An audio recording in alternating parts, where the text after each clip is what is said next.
भानगर की कहानी एक रहस्य से भरी हुई है, जहां एक ऐसा गांव बसा है जो चारों ओर से घने जंगलों से घिरा हुआ है।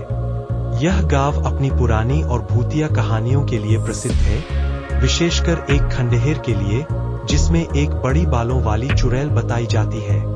गांव के लोग उससे डरते हैं, क्योंकि कहा जाता है कि उसकी लंबी काली चोटी, जो उसकी कमर तक फैली हुई होती है, जब भी वह गुस्से में होती है तो मानो सपों की तरह फुफकारने लगती है। गांव के 4 लड़के, राजू, सुरेश, गोपी और मोनू, एक दिन अपनी जिज्ञासा को शांत करने का निर्णय लेते हैं। लोगों की कहानियों को झूठा मानते हुए उन्होंने खंडहर की ओर कदम बढ़ाया।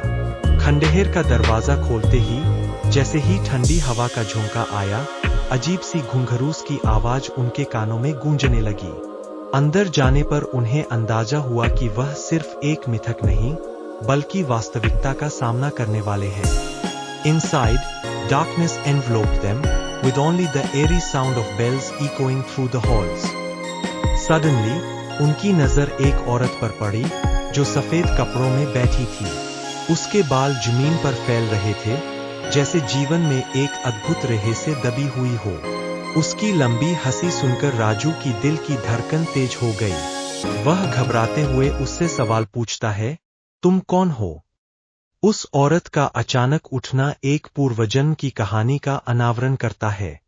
उसकी आवाज में गहराई थी, मैं वही हूं जिसे तुम ढूंढने आए हो। एक पल में उसके बाल चारों ओर फैल गए और लड़के उसे पकड़ने लगे। घबराए हुए लड़के एक दूसरे को देखने लगे, लेकिन किसी की चीखें भी नहीं सुनी गईं।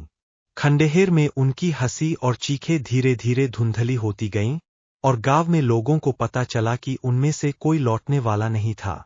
आज भी जब लोग उस खंडहर के पास से गुजरते हैं, तो उनके कानों में घुंघरूओं की आवाज और बालों की धीमी खिसकने की आवाज गूंजती है। यह कहानी एक चेतावनी बनी हुई है, जो बताती है कि कभी कभी जिज्ञासा की कीमत चुकानी पड़ सकती है।